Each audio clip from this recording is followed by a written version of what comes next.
오늘 설교의 제목을 한번 따라 하실까요? 오해를 넘는 사랑. 지난 주일 오후 예배 시간에 커피 브레이크 성경 공부 루키와 요한 공부를 마친 분들이 그 후기를 함께 나누어 주었습니다.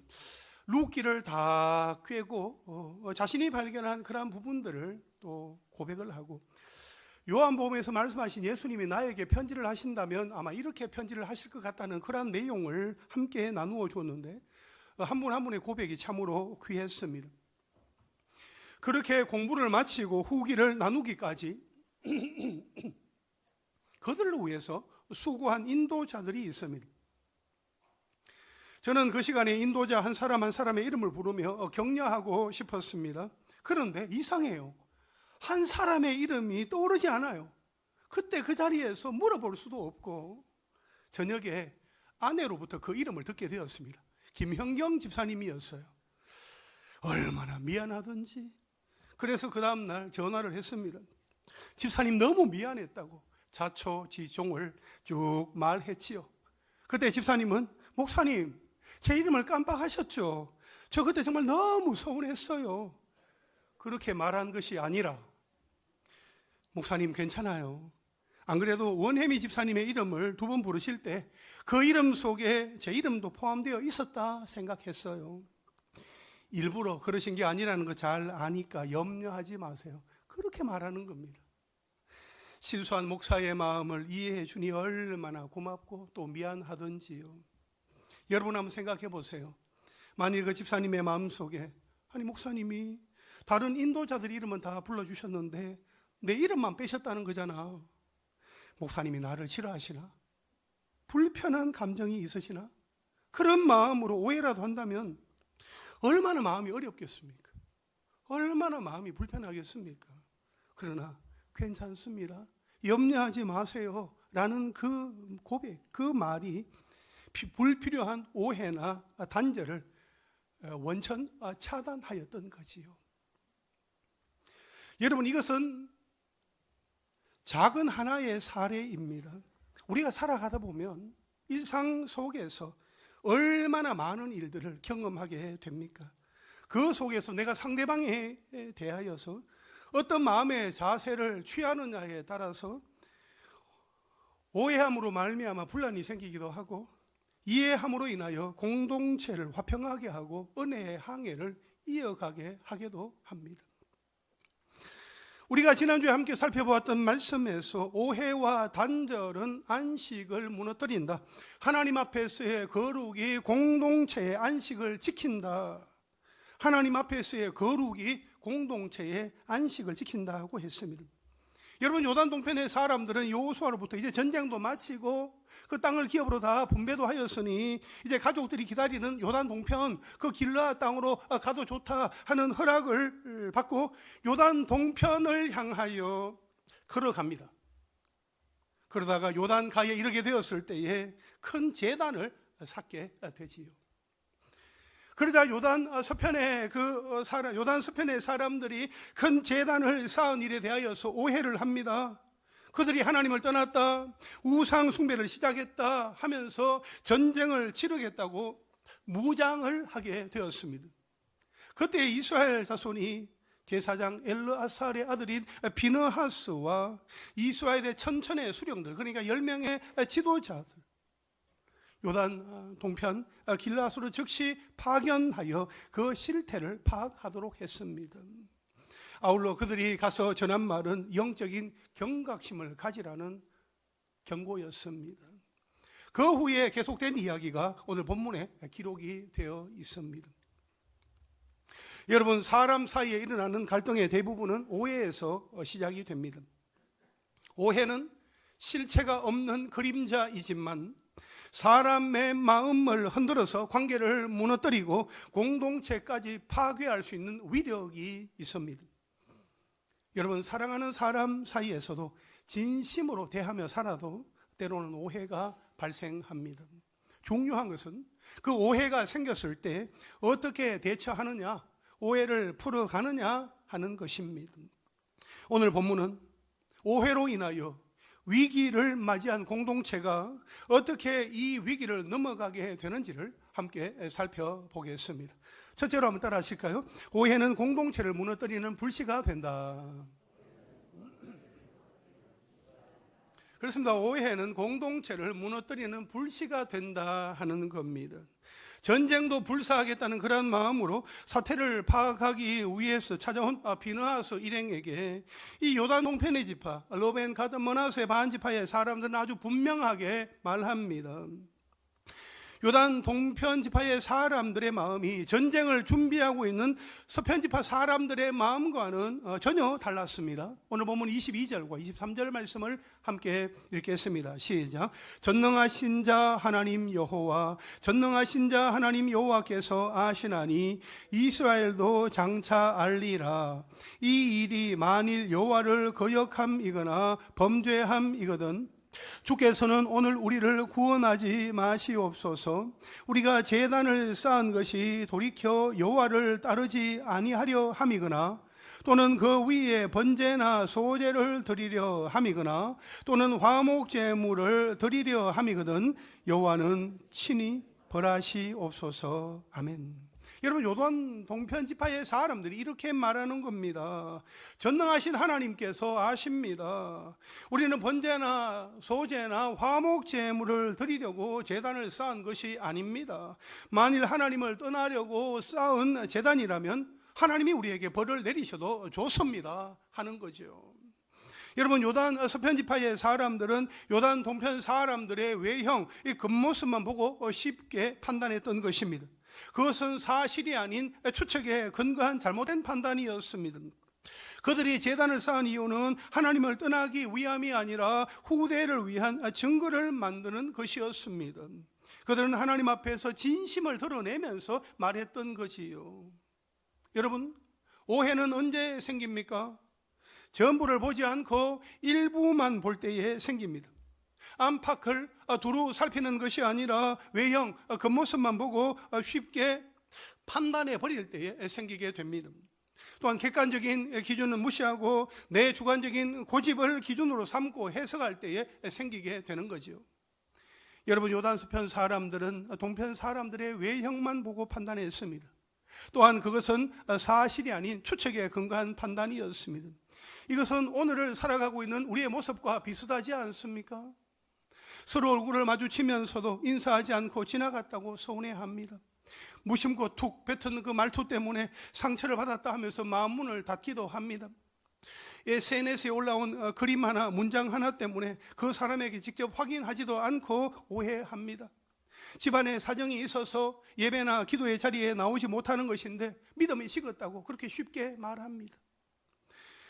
여러분, 우리는 사실이 아닌 눈에 보이는 것으로 해석을 하고 사람을 평가하려고 합니다. 그래서 사무엘상 16장 7절 마지막에 보면 사람은 외모를 보거니와 나 여호와는 중심을 보느니라, 그렇게 말씀을 하고 있어요. 모든 사람의 중심을 보시는 하나님과 달리 사람의 외모를 보고 판단하는 우리는 성급한 판단을 멈춰야 합니다. 오해하기를 멈추고 조심해야 하고 더 신중해야 합니다. 우리의 눈으로 상대방을 평가하지 말아야 합니다. 상대방의 행동만 보고 일방적으로 그 사람의 마음을 단정하는 일은 반복하지 말아야 합니다. 오해는 판단에서 시작되어 자라고 판단은 사람을 가리게 됩니다. 그런 판단이 계속 쌓이게 되면 관계는 점점 더 멀어지게 되고 교회 공동체도 힘을 잃게 됩니다. 어떤 교회에 설교 시간마다 자리에 앉아서 팔짱을 끼고 찡그린 표정으로 설교를 듣는 청년이 있었습니다.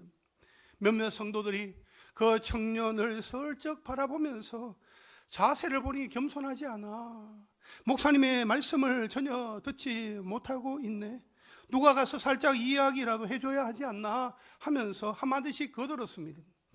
그런데 나중에 알고 보니까 그 청년은 오래전에 다친 어깨 부상 때문에 팔을 아래로 내릴 수가 없었던 것이었습니다. 청년을 잘못 본 것이 아니라 그 청년에 대해서 잘못 해석한 것이었습니다. 여러분, 어떻게 오해를 줄일 수 있을까요? 판단하기보다 질문을 먼저 하는 것입니다. 왜 그랬을까가 아니라 당신에게 무슨 일이 있는 것 같은데 지금 마음이 어때요? 하고 물어야 합니다. 둘째, 정확한 사실을 확인하기 전까지는 속단하지 않는 것입니다. 속단하는 것을 경계해야 합니다. 자제해야 합니다. 또 셋째로, 오해가 생기면 곧바로 푸는 것입니다. 마음속에 담아두고 키우게 되면 죄가 되는 것입니다. 마지막 넷째로, 머뭇거리지 않고 주저하지 않고 대화를 통해서 밝히는 것입니다. 그게 사랑입니다. 대화를 통해서 오해의 불씨를 제거해야 하는 것입니다. 그리하여 오해를 원천 차단하고 공동체를 더욱더 건강하게 세워갈 수 있게 되기를 간절히 소망합니다. 둘째로 한번 따라 하실까요? 사랑은 오해 뒤에 있는 진짜 마음을 보려 한다. 그렇습니다. 사랑은 오해 뒤에 있는 그 진짜 마음을 보려고 하는 거죠. 여러분, 요단 동편 사람들은 왜 제단을 쌓았던 것입니까? 이 서편 사람들은, 동편의 사람들이 하나님을 배신했다, 우상 숭배를 시작했다, 그렇게 오해했지만 실제로 요단 동편의 사람들은 하나님을 더 잘 섬기기 위해서 제단을 쌓았던 것이었습니다. 오늘 보면 24절과 25절 말씀 함께 읽겠습니다. 시작. 우리가 목적이 있어서 주의하고 이같이 하였노라. 곧 생각하기를 후일에 너희의 자손이 우리 자손에게 말하여 이르기를 너희가 이스라엘의 하나님 여호와와 무슨 상관이 있느냐? 너희 러벤 자손 갓 자손아, 여호와께서 우리와 너희 사이에 요단으로 경계를 삼으셨나니 너희는 여호와께 받을 분깃을 너희의 자손이 우리 자손에게 여호와 경외하기를 거치게 할까 하여. 아멘. 여러분, 여기 말씀 이어서 계속해서 본문 29절까지의 그 말씀을 보면 이 요단 동편의 사람들은 지리적으로 요단 서편과 떨어져 있어서 다음 세대가 세워질 때에 그 분리될 위험이 있겠다 하는 것을 알고 있었습니다. 그래서 그들은 하나님을 떠나 번제를 드리거나 다른 제사를 드리려고 제단을 만든 것이 아니라 다음 세대 후손까지 하나님을 잊지 않도록 하기 위해서 증거로 그 제단을 쌓은 것이었습니다. 그들이 요단가에 제단을 쌓은 이유는 하나님을 거역하려는 것이 아니라 오히려 하나님을 믿는 신앙 공동체로부터 떨어져 나가지 않으려고 한 것이었습니다. 동편 사람들은 하나님 앞에서 우리가 하나다 하는 것을 증거하기 위해서 제단을 쌓았던 것입니다. 그 제단은 분열의 상징이 아니라 하나됨의 증거였습니다. 오해는 가까운 사람일수록 더 깊은 상처를 남기지만 사랑은 오해를 풀기 위해서 진심과 설명을 아끼지 않습니다. 여러분, 사람의 행동만 보면 오해하기 쉽지만 사랑은 그 뒤에 있는 마음을 보려고 합니다. 배우자의 말 뒤에 숨어있는 나는 당신의 도움이 필요해요, 그 필요한 마음을 보려고 하고, 자녀들의 그 반항 뒤에 감추어져 있는 사랑을 확인하고 싶은 마음, 나는 아빠의 사랑, 엄마의 사랑을 원해요, 그 사랑을 확인하고 싶은 마음을 보려고 합니다. 또한 사람들의 날카로운 말 뒤에 남아있는 마음의 기스가 나있는 그 상처를 헤아리려고 하고, 인생의 광야를 만나 아주 거칠게 반응하는 그 뒤에 있는 관심을 받고 싶은 그 외로움을 느끼려고 합니다. 여러분, 사랑은 행동보다 동기를 소중히 보려고 하는 마음이 있습니다. 한 아들이 가출을 하고 긴 시간 동안 집으로 돌아오지 않았습니다. 부모는 아들을 원망했지만 아들은 편지를 써서 이렇게 말했습니다. 아빠, 엄마, 보세요. 저는 단 한 번도 지금까지 부모님을 원망한 적이 없어요. 싫어한 적도 없고요. 나는 그저 부족한 아이다 하는 생각 때문에 집에 있기가 너무나 부끄러워서 집을 나온 거예요. 이를 알지 못했던 부모는 아들의 행동만 보고 아들이 우리를 미워해서 나갔다 생각을 했던 겁니다. 그러나 그 뒤에는 사랑받고 싶은 마음, 인정받고 싶어하는 마음이 있었던 거죠. 여러분, 사랑은 행동만 보고 판단하지 않습니다. 그 마음을 보려고 합니다. 사랑은 다른 사람의 보이지 않는 마음을 찾습니다. 여러분, 보이지 않는 마음을 어떻게 찾을 수 있을까요? 첫째로 내가 보고 싶은 방식으로 해석하는 것은 거쳐야 합니다. 내 시선, 내 주장, 내 방식이 늘 옳다고 생각하는 그 순간 사랑은 더 이상 힘을 발휘하지 못합니다.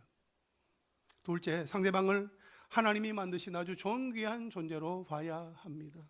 하나님이 나를 만드실 때에 하나님의 형상대로 만드셨습니다. 얼마나 감사합니까? 동시에 나뿐만 아니라 상대방도 하나님의 형상대로 지음받은 보배롭고 존귀한 존재다 하는 것을 기억하고 인정해야 합니다. 셋째, 행동보다 마음을 읽으려고 애쓰는 태도를 가져야 합니다. 그것은 바로 예수님이 우리에게 보여주신 배려하는 방식입니다. 여러분, 사랑은 오해 뒤에 있는 진짜 마음을 보려고 합니다. 겉으로 드러나는 행동만 보고 판단하지 말고 사랑으로 그 뒤에 있는 진짜 마음을 볼 수 있어야 합니다.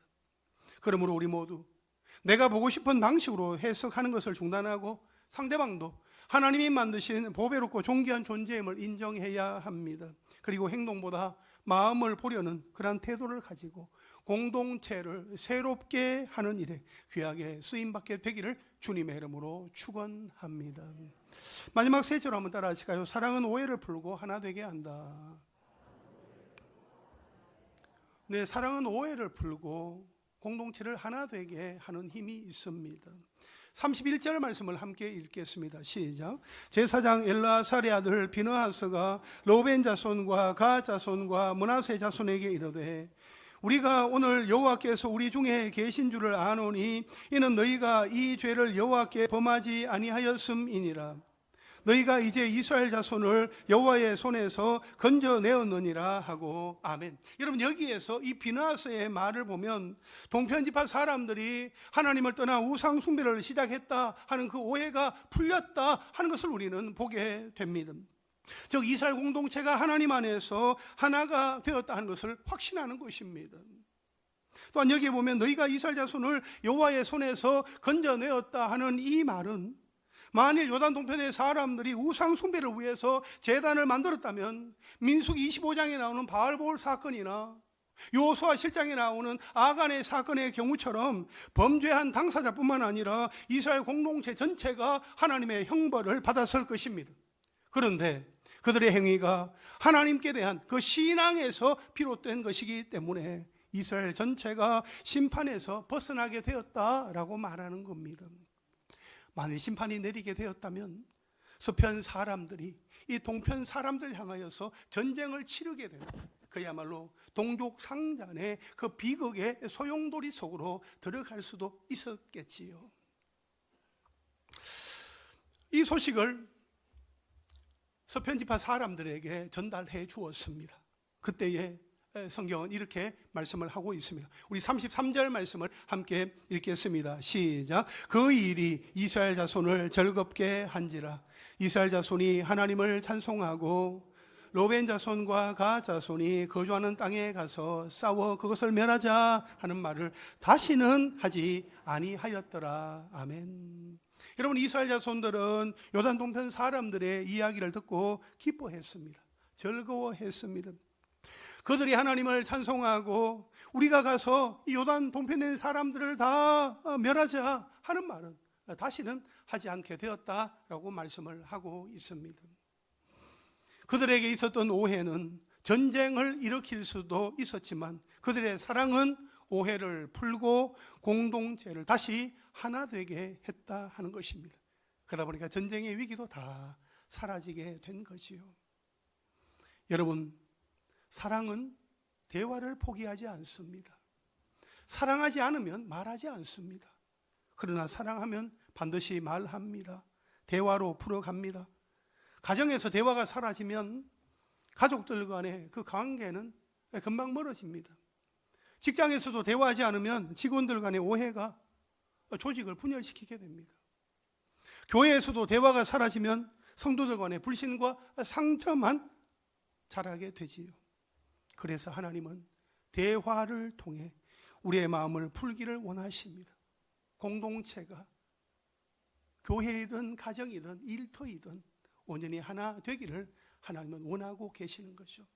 그런 하나님의 꿈과 비전이 있으시기에 우리를 가정으로, 우리를 일터로, 우리를 교회로 하나님께서 보내신 것 아니겠습니까? 여러분, 공동체를 하나 되게 하는 사랑의 실천에는 어떤 것이 있을까요?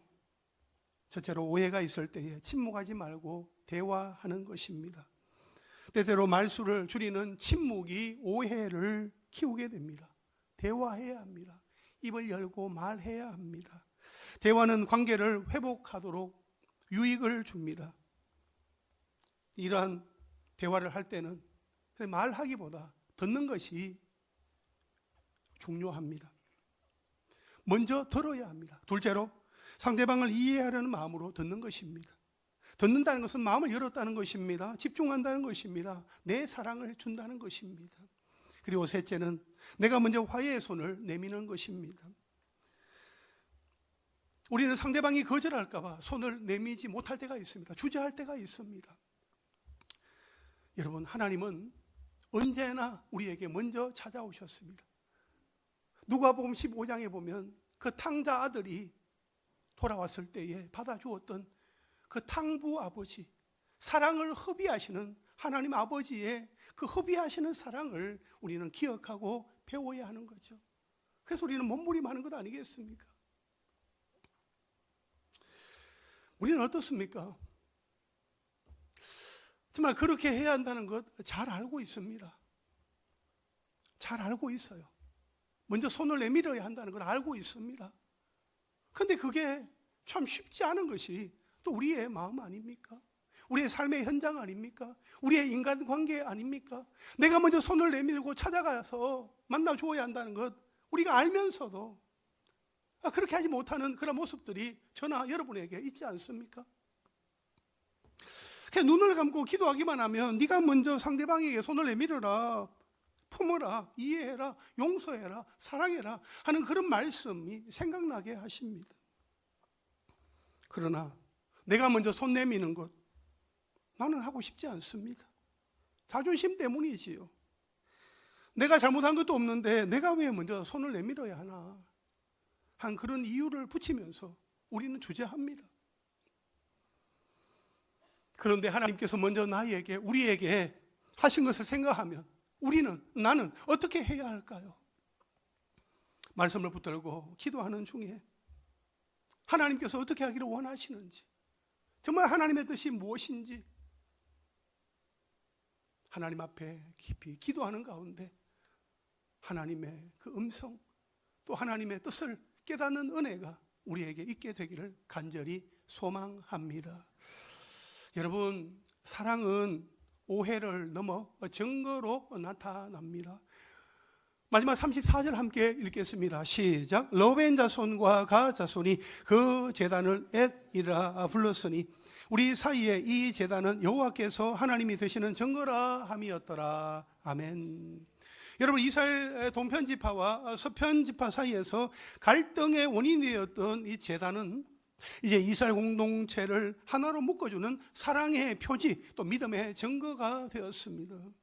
여기에 보면 요단 동편 사람들은 자신들이 쌓은 단을 증거라는 의미의 에드라고 이렇게 불렀는데, 이는 우리 사이에 이 제단은 여호와께서 하나님이 되시는 증거다 하는 의미에서 붙인 이름이었습니다. 즉 요단 동편 사람들은 요단가에 제단을 쌓음으로써 결과적으로는 하나님께 대한 그들의 열정적인 믿음을 증거한 것입니다. 이처럼 하나님을 믿는 사람들은 그 믿음을 보일 수 있는 증거, 그 증거를 보여주어야 합니다. 초대교회 성도들은 자신들의 믿음의 증거를 확실하게 보여주었던 사람들입니다. 초대교회 당시에 그리스도인이라는 존재는 박해와 능멸과 저주의 대상이었습니다. 그럼에도 불구하고 그들은 자신들이 그리스도인이라고 불리기를 아주 기뻐했습니다.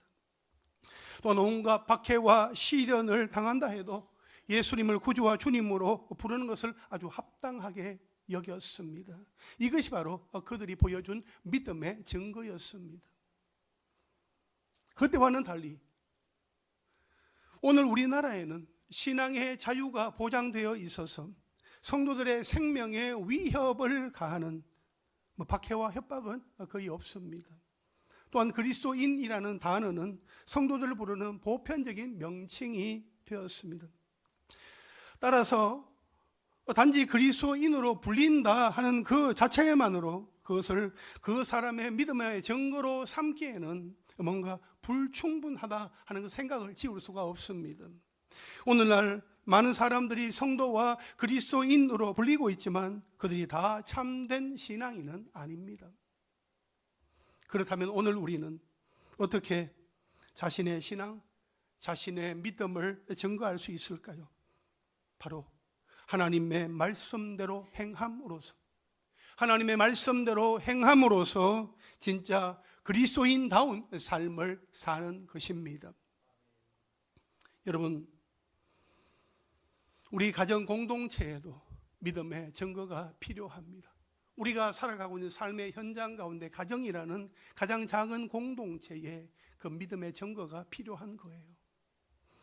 동편지파의 사람들이 제단을 세웠듯이 우리도 믿음의 후손들이 보고 따라올 수 있는 믿음의 증거를 세워야 하는 것입니다.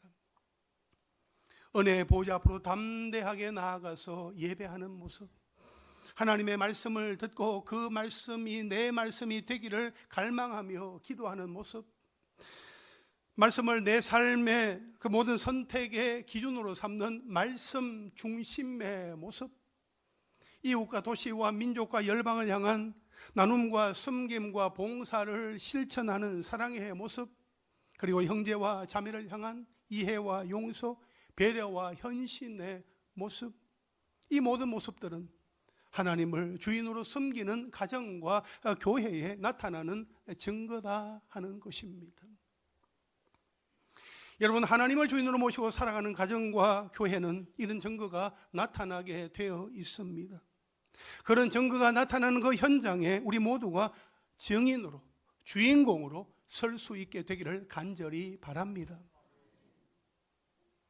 여러분, 우리는 무엇보다도 하나님의 말씀을 행함으로 우리 개인의 믿음을 증거할 수 있습니다.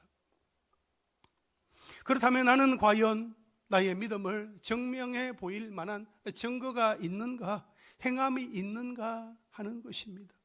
나는 믿음의 사람입니다. 나에게 믿음이 있습니다. 나는 이 믿음을 가지고 행하고 있습니다 하는 것을 보여줄 만한 증거가 내 삶 가운데 있느냐 하는 거죠. 이것이 있어야 하는 것입니다. 마태복음 7장 21절로부터 23절까지의 말씀에 보면 나더러 주여 주여 하는 자마다 다 천국에 들어갈 것이 아니요 다만 하늘에 계신 내 아버지의 뜻대로 행하는 자라야 들어가리라. 그날에 많은 사람이 나더러 이르되 주여 주여 우리가 주의 이름으로 선지자 노릇하며 주의 이름으로 귀신을 쫓아내며 주의 이름으로 많은 권능을 행하지 아니하였나이까 하리니 그때에 내가 그들에게 밝히 말하되 내가 너희를 도무지 알지 못하니 불법을 행하는 자들아 내게서 떠나가라 하니라. 아멘. 여러분, 예수님이 하신 이 말씀은 참으로 두렵고 떨리는 말씀이지만 우리가 이 땅 가운데에서 믿음을 가지고 살아간다고 할 때에 어떻게 살아가야 하는지 분명하게 그 길을 우리에게 제시해 주고 있습니다. 너희에게 믿음이 있느냐? 그 믿음을 가지고 행하면서 증거를 보여라. 우리에게 말씀하시는 것입니다. 여러분, 우리의 삶 가운데 그러한 증거가 나타나야 하지 않겠습니까? 그럼에도 불구하고 그러한 증거가 또 보일 만한 믿음의 증거가 없다면 우리 주님 다시 오시는 그날에 내가 너희를 도무지 알지 못하니 불법을 행하는 자라, 불법을 행하는 자들아 내게서 떠나가라, 그렇게 무서운 말씀을 하실 것입니다. 우리 주님 오시기 전에 우리의 삶의 현장에서 우리가 하나님의 말씀을 듣고 그 말씀대로 행하려고 몸부림을 하면서 살아가야 할 것입니다. 사실 그렇게 살아가는 것이 쉽지 않습니다. 저도 마찬가지고 여러분도 그러할 것입니다. 그러한 환경 가운데 살아가고 있는 우리 한 사람 한 사람이 하나님의 말씀이 우리 가운데 주어질 때에 하나님, 내가 그 말씀을 내 마음 가운데 새기고 그 말씀대로 순종하며 살도록 내가 씨름하겠습니다. 그렇게 고백하는 가운데 하나님께서 우리 각 사람에게 부어주시는 그 은혜를 경험할 수 있게 되기를 간절히 바랍니다. 우리 한 사람 한 사람이 하나님의 자녀다운 그런 믿음의 증거를 보이면서 살아가는 귀한 은혜가 있으시기를 주님의 이름으로 축원합니다.